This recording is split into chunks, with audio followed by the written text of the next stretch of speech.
Elon Musk reveals that because of various different types of mistakes that have been made, a lot of places around Israel are getting destroyed. But what is this new dangerous warning from Iran that hints about the potential of nuclear war? What about a terrifying new attack against Israel from unknown forces that has just been decimated by the United States? But there's more. Israel's prime minister also accused world leaders of intentionally deceiving people with the intention of making money. And Israel warns that we are facing a series of upcoming challenges, and the results might be so serious that every single country throughout the world might be in trouble. These are some mind-boggling developments, so let's explain everything. Iran's foreign minister, Hossein Amir-Abdollahian, has cautioned Israel about potential destabilization in the Middle East if it continues its attacks on Gaza. He also pointed fingers at the US, attributing blame to them for backing Israel militarily. Subsequently, Israeli Prime Minister Benjamin Netanyahu communicated to his troops the gravity of the situation, emphasizing that they were fighting for their very existence and described the conflict with Hamas as a life-or-death scenario. Iran is known to back both Hamas, responsible for a recent attack on Israel that led to the death of 1,400 individuals, and Hezbollah in Lebanon. Recent reports from the health ministry controlled by Hamas indicate that the conflict in Gaza over the past 2 weeks has resulted in the deaths of over 4,600 Palestinians. Meanwhile, Israel declared its intent to amplify its aerial bombardments. During a press briefing in Tehran, Mr. Amir Abdollahian addressed the US and Israel with a stark warning. He urged them to cease the ongoing atrocities in Gaza, hinting at possible severe consequences that might destabilize the region. He stressed that the fallout could be dire, with broad-reaching implications, especially for those pushing for war. Additionally, he commented that the US's military backing of Israel confirms that the skirmish in Gaza is essentially Israel acting as a proxy for the US. High-ranking US officials are echoing these sentiments, expressing concerns over the potential spread of the conflict. The US Defense Secretary, Lloyd Austin, highlighted the potential for escalated attacks targeting US forces or citizens, advising against any attempts to exploit the current situation. Similarly, US Secretary of State Antony Blinken spoke about potential escalation risks posed by proxies supported by Iran, such as Hezbollah and Hamas. He assured that the US is making every effort to safeguard both Israelis and Americans.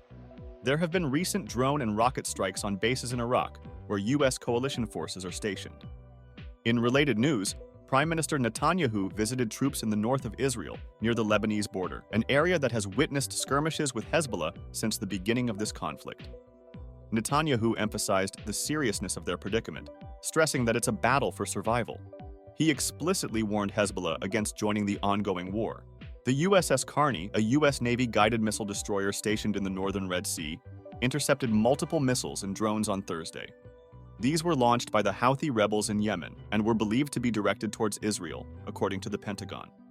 This marks a significant event, as it's the first known instance in recent times where a US Navy vessel in the Middle East has taken action against missiles and drones, not aimed directly at it.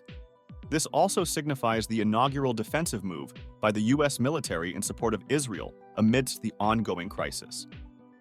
As efforts are underway by the US and other nations to de-escalate the conflict between Israel and Hamas, the act of an Iranian-supported group targeting Israel with missiles and drones is likely to intensify regional tensions.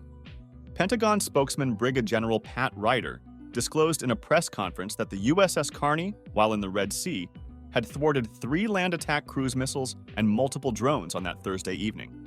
Subsequent reports from US officials to ABC News revised these figures, stating that the destroyer had neutralized 4 cruise missiles and 14 drones launched by the Houthi faction, a revision from the initially reported 3 missiles and 8 drones. The US faces significant diplomatic hurdles due to the conflict between Israel and Hamas. The hostilities, including Israel's airstrikes, potential ground assault, and the limiting of aid to Gaza, have not only invigorated its adversaries, but have also strained relationships with allies. Turkish President Recep Tayyip Erdogan labeled Israel's actions as a massacre.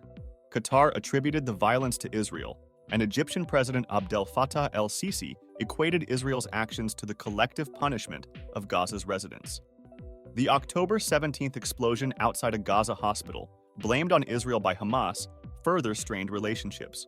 Both Israel and the US contend that Palestinians were responsible for the blast, possibly due to an error. However, protests against Israel proliferated throughout the Middle East. Jordan's withdrawal from a planned summit with El-Sisi, Jordanian King Abdullah II, and Palestinian Authority leader Mahmoud Abbas just before President Joe Biden's arrival in Israel for a regional visit on October 18th underscored the diplomatic tensions. The Biden administration has been walking a tightrope, upholding its robust support for Israel while advocating for restraint. Biden, during his Israel visit, upheld Israel's right to self-defense while cautioning against escalating the conflict. He urged adherence to war laws and facilitated the entry of some aid into Gaza through Egypt. Despite regional acrimony, the Biden administration's objective to contain Iran and prevent the escalation of conflict resonates with the majority of Arab governments, who are apprehensive about Tehran's influence and are focused on maintaining internal and regional stability. Following the recent attacks on Israel by Hamas, Elon Musk deactivated numerous Twitter accounts linked to Hamas, emphasizing that such organizations have no place on their platform.